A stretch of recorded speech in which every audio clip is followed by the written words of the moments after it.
हूँ। और मैंने आपको कहा कि जब आपसे अधिकार आपका छीना जा रहा था, उस वक्त अगर हमने अपनी जुबान नहीं चलाई, उस वक्त अगर हम एक क्रिमिनल साइलेंस चुप्पी बना करके रखे थे, तो आज जब जमहूरियत का इतना बड़ा त्योहार हो रहा है तो मुझे वोट मांगने का अधिकार नहीं है। लेकिन जब 18 तारीख को आप वोट देने के लिए जाइएगा तो याद रखिएगा कि इस देश की सियासत में वो कौन सा नेता है, वो कौन सी पार्टी है जो कश्मीर की आवाम के हक हूक के लिए खड़ी थी। इस बात को आप याद रखिएगा। मैं आपसे वोट नहीं मांग रहा हूं, लेकिन मैं कहता हूं आपको अपने वजूद के बारे में सोचने की जरूरत है। बेशक बेशक आपको अपने हक के बारे में सोचने की जरूरत है।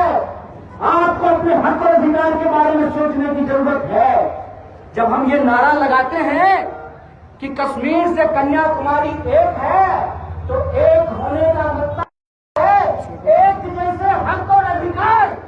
और वो एक जैसे हक और अधिकार हमको कैसे मिलेंगे? इस कश्मीर के लोगों को, कश्मीर की आवाम के नौजवानों को रोजगार कैसे मिलेंगे?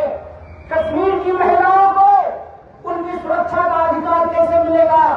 कश्मीर के अंदर चाहे सेब के बागानों में खेती करने वाले किसान हो या केसर के बागानों में केसर की खेती करने वाले लोग हो, इस इलाके में जो व्यापार करने वाले व्यापारी हैं, जो मजदूर करने वाले मजदूर हैं, जो खेती करने वाले किसान हैं, जो नौकरी की उम्मीद करने वाले नौजवान हैं, उनके हक और अधिकार के बारे में आपको सोचना पड़ेगा। इसीलिए मैं आपसे अपील करना चाहता हूं कि अगर आपके सीने में दिल है, बोलिए है कि नहीं है? दिल है ना? दिल धड़कता है ना?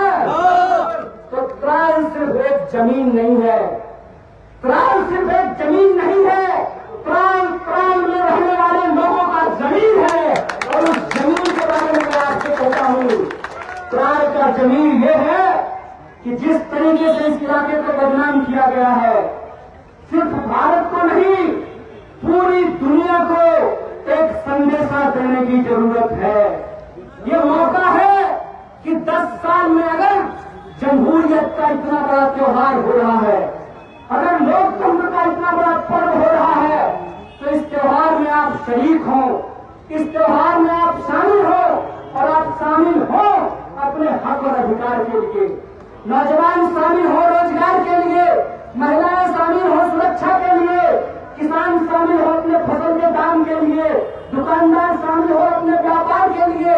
इस इलाके में जो रहने वाले लोग हैं उनको अपने हक और अधिकार के लिए, अपने फ्यूचर के लिए, अपने मुस्तकबिल के लिए, जमहूरियत के उस अधिकार को पाने के लिए कि 10 साल के बाद जब चुनाव हो रहा है तो आपको पूरी दुनिया को एक मैसेज देने की जरूरत है।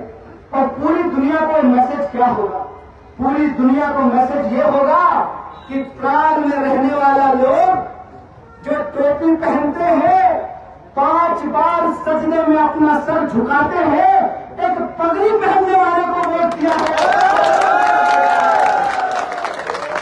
अगर आपको हमारी बात में सच्चाई दिखती है, अगर आपको लगता है कि हमारी बात सियासत की बात नहीं है, दिल की बात है, बोलिए आपके हक की बात है कि नहीं है? आपके दिल की बात है कि नहीं है? क्या कश्मीर में, जम्मू में, लद्दाख में जो यहाँ के नौजवान हैं वो बेरोजगारी से परेशान होते हैं कि नहीं होते हैं?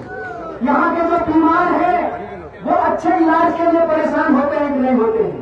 अगर आपको श्रीनगर से त्राल आना है तो बीच में तो बड़ा सुंदर हाईवे बन गया है,